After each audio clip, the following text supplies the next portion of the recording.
Hello दोस्तों। आज हमारे सामने एक नया टॉपिक है हमारी करंट अफेयर्स की सीरीज में। भारतीय दूरसंचार विधेयक 2022। आप समझते हैं ये चर्चा में क्यों है। हाल ही में केंद्र संचार मंत्रालय द्वारा संचार क्षेत्र में व्यापक सुधार लागू करने के उद्देश्य से भारतीय दूरसंचार विधेयक 2022 का मसौदा जारी किया गया है। ठीक है, अब आप समझ चुके होंगे कि यह किस किस मिनिस्ट्री द्वारा जो है लागू किया जाता है। ये किया जाता है सेंट्रल कम्युनिकेशन मिनिस्ट्री या फिर सेंट्रल इंफॉर्मेशन मिनिस्ट्री भी कह सकते हैं इसको। आवश्यकता क्यों है इसकी। भारतीय दूरसंचार विधेयक के मसौदे के माध्यम से सरकार का उद्देश्य इस क्षेत्र में हाल के वर्षों में प्रगति तथा इसकी आधुनिक चुनौतियों को ध्यान में रखते हुए मजबूत नियामकीय ढांचे को अद्यतन करना है। यह संशोधन बहुत ही आवश्यक हो गया है क्योंकि इस क्षेत्र से जुड़े 3 मुख्य कानून काफी पुराने हैं, जिनमें कम से कम 70 वर्ष भी पहले अधिनियमित किया गया था। यानी कि इसमें क्या है, 3 मुख्य कानून थे इस विधेयक में जो कि बहुत पुराने हो गए हैं। लगभग 70 ईयर्स का उन्हें टाइम हो चुका है। इसमें वर्ष 1885 में अधिनियमित भारतीय टेलीग्राफ अधिनियम, वर्ष 1933 में अधिनियमित भारतीय वायरलेस टेलीग्राफी अधिनियम और वर्ष 1950 में टेलीग्राफ वायर कब्जा अधिनियम शामिल हैं। भारतीय दूरसंचार विधेयक का उद्देश्य इन पुराने कानूनों को निरस्त करते हुए दूरसंचार क्षेत्र के लिए कानूनी और नियामक ढांचे का पुनर्गठन करना है। यानी कि इस विधेयक का जो उद्देश्य है वो जो 3-4 जो विधेयक इसमें पुराने हैं, 70 साल पुराने, उनको हटाकर इसका पुनर्गठन करना है ताकि इसमें नवीनीकरण आए। अब हम समझते हैं भारतीय दूरसंचार विधेयक मसौदा 2022 है क्या। ओटीटी विनियमन। सरकार ने इंटरनेट आधारित और ओटीटी संचार सेवाओं जैसे WhatsApp call, FaceTime, Google Meet आदि को दूरसंचार सेवाओं के तहत शामिल किया है, क्योंकि इन्हीं के माध्यम से आज के टाइम पे क्या हो रहा है, कम्युनिकेशन हो पा रहा है। ये प्लेटफॉर्म एयरटेल, वोडाफोन और जियो जैसे दूरसंचार सेवा प्रदाता टीएसपी के नेटवर्क बुनियादी ढांचे का उपयोग करते हैं और ऐसी सुविधाएं प्रदान करते हैं जो वॉइस कॉल और एसएमएस सेवाओं जैसी दूरसंचार सेवाओं के साथ प्रतिस्पर्धा करे। क्योंकि इनसे क्या होता है, कहीं ना कहीं नेटवर्क बनता है, एसएमएस होती है, वॉइस कॉल होती है, वीडियो कॉल होती है। विधेयक का वर्तमान मसौदा ओटीटी संचार सेवाओं को शामिल करने के लिए दूरसंचार सेवाओं की परिभाषा का विस्तार करना है। इसके परिणाम स्वरूप ओटीटी दूरसंचार सेवाएं टीएसपी के समान लाइसेंसिबल शर्तों के अधीन हो सकती है। मौजूदा ढांचों के तहत टीएसपी को भारत की दूरसंचार सेवाएं प्रदान करने में सक्षम होने के लिए unified access service licence USL जारी करना होता है। यदि ओटीटी संचार सेवाओं को एक ही लाइसेंस प्राप्त करने की आवश्यकता होगी तो उन्हें कहीं भी अन्य शर्तों का पालन करना होगा, जैसे कि आप अपने उपयोगकर्ताओं का केवाईसी, नो यूर कस्टमर विवरण बनाए रखना, कुछ एन्क्रिप्शन नियम का पालन करना और उनके उपकरणों तथा नेटवर्क की सरकार को वैध पहुंच की अनुमति देना। वापसी का प्रावधान। दूरसंचार मंत्रालय ने किसी दूरसंचार या इंटरनेट प्रदाता द्वारा अपना लाइसेंस सरेंडर करने की स्थिति में शुल्क वापस का प्रावधान प्रस्तावित किया है। ट्राई की शक्ति में कमी। दूरसंचार विभाग ने सेवा प्रदाताओं को नए लाइसेंस जारी करने पर भारतीय दूरसंचार नियामक प्राधिकरण यानी कि telecom regulatory authority of India यानी कि ट्राई की कुछ महत्वपूर्ण शक्तियों और जिम्मेदारियों को भी कम करने का प्रस्ताव किया है। क्योंकि ये जो है दूरसंचार को यानी कि कम्युनिकेशन जो भी हमारा ये जो क्या है कम्युनिकेशन एजेंसीज है, इनको क्या रेगुलेट करता है ये ट्राई। यह मसौदा भारत सरकार को अवांछित विज्ञापनों और प्रचार संदेशों से निपटने की शक्ति प्रदान करता है। अवांछित विज्ञापन यानी कि जो अनरिलेवेंट विज्ञापन होते हैं, जो राष्ट्र के अहित में हो, जो राष्ट्र के हित में ना हो, जो देश में जो है भेदभावपूर्ण स्थिति को प्रचार प्रसार करे, उनके लिए रहे। आपराधिक दंड में ढील। इस मसौदे में कई अनावश्यक दंडों को हटा दिया गया है। ठीक है, मतलब जो फालतू के दंड थे जिनसे मतलब लगता था कि मतलब काम आसानी से नहीं हो पाएगा दूरसंचार के क्षेत्र में, उनको हटा दिया गया है। शटडाउन और निगरानी शक्तियों का व्यापक विस्तार किया गया है।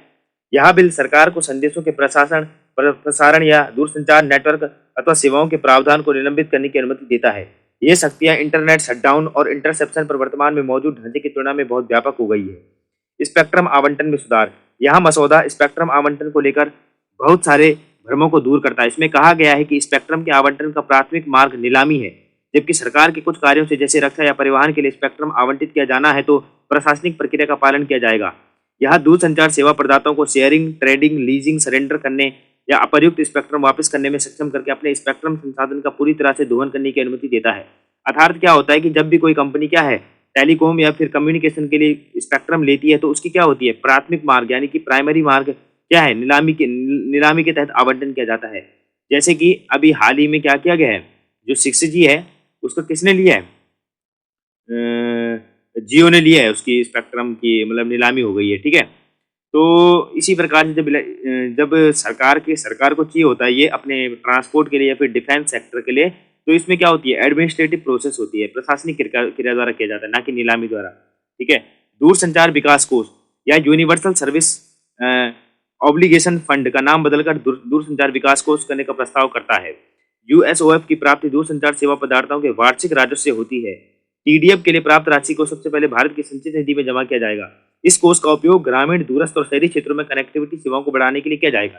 यानी कि इसमें एक विकास कोष भी बनाया गया है, एक प्रकार का फंड टाइप में बनाया गया है, जहां जो लोग पैसा मतलब इसमें इन्वेस्ट करेंगे या फिर जमा करेंगे सरकार द्वारा, उनको क्या किया जाएगा, ग्रामीण, दूरस्थ और शहरी क्षेत्रों में कनेक्टिविटी सेवाओं को बढ़ाने के लिए यूज किया जाएगा। अब वर्तमान में क्या स्थिति है दूरसंचार उद्योग की? वर्तमान में टेलीफोन उपभोक्ताओं की संख्या जुलाई 22 के अंत में 1.173.66 मिलियन से बढ़कर अगस्त 22 के अंत में 1.17.008 मिलियन हो गई है, ठीक है। कहीं ना कहीं क्या हो रहा है, बढ़ रहा है। सरकार द्वारा टेलीकॉम सेक्टर में अब ऑटोमेटिक रूट के तहत 100% प्रत्यक्ष विदेशी निवेश को अनुमति दे दी गई है। यानी कि अब क्या हो सकता है, फॉरेन फंड भी इसमें डायरेक्ट रूप से आ सकता है। भारत वर्ष 2025 तक लगभग 1 बिलियन स्थापित उपकरणों के साथ विश्व स्तर पर दूसरा सबसे बड़ा स्मार्टफोन बाजार बनने की राह पर है, ठीक है। वर्ष 2025 920 मिलियन मोबाइल ग्राहक होने की उम्मीद है, जिसमें 88 मिलियन 5G कनेक्शन शामिल होंगे। ये बहुत ही इंपॉर्टेंट है हमारे लिए आने वाले समय में। अब इसमें चुनौतियां भी है, क्योंकि हर कार्य में जो भी विकास के स्तर पर जो भी कार्य किया जाता है उसमें कहीं ना कहीं चुनौतियां भी होती है। हाल ही में सूचना और प्रौद्योगिकी पर संसदीय स्थायी समिति की बैठक के दौरान सदस्यों ने इस विधेयक के कई प्रावधानों पर अपनी चिंता व्यक्त की है। अब चिंता होती है जब कोई भी चीज नहीं आती है। सदस्यों द्वारा विधेयक में किए गए बदलावों के बाद ट्राई के भविष्य पर चिंता जताई गई है। कुछ सदस्यों ने सुझाव दिया है कि बिल अपर्याप्त निगरानी तंत्र के बिना राष्ट्र सुरक्षा की आड़ में प्रशासन को व्यापक अधिकार देता है। कुछ सदस्यों ने क्या है कि आप ना ट्राई के नियमों को कम कर रहे हो और प्रशासक जितने भी हैं ये ब्यूरोक्रेट वगैरह, मतलब सरकार को आप ज्यादा क्या दे रहे हो, हक दे रहे हो इसमें इंटरफेयर करने का।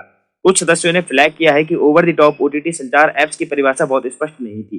व्हाट्सएप, ओला आदि जैसे ओवर द टॉप एप्लीकेशन को किसी दूरसंचार कंपनी से अनुमति या समझौते की आवश्यकता नहीं होती है।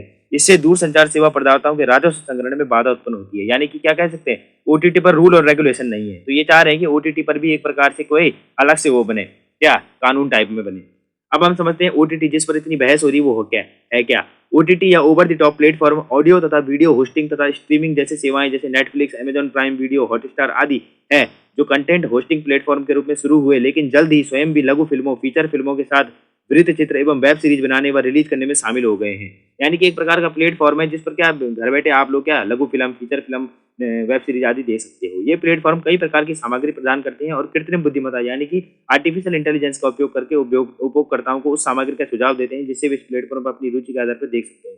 अब इसमें आगे की राह क्या हो सकती है गवर्नमेंट के लिए? हाल के वर्षों में सूचना प्रौद्योगिकी के क्षेत्र में हो रही तीव्र बदलावों और बढ़ती वैश्विक प्रतिस्पर्धा के बीच देश के संचार क्षेत्र में व्यापक सुधार की आवश्यकता है।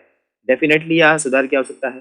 संचार को दूरसंचार विधेयक 2022 के मसौदे के संदर्भ में व्यक्त की गई आकांक्षाओं के समाधान करने के साथ एक मजबूत कानून बनाने के लिए सभी हितधारकों को साथ लाने का प्रयास करना चाहिए। यानी कि एक प्रकार से कंपाउंडेबल जो है पॉलिसी बनानी चाहिए सरकार को, ताकि सभी लोग इसमें साथ में आए और इस दूरसंचार विधेयक को सफल बनाने में कार्य करें।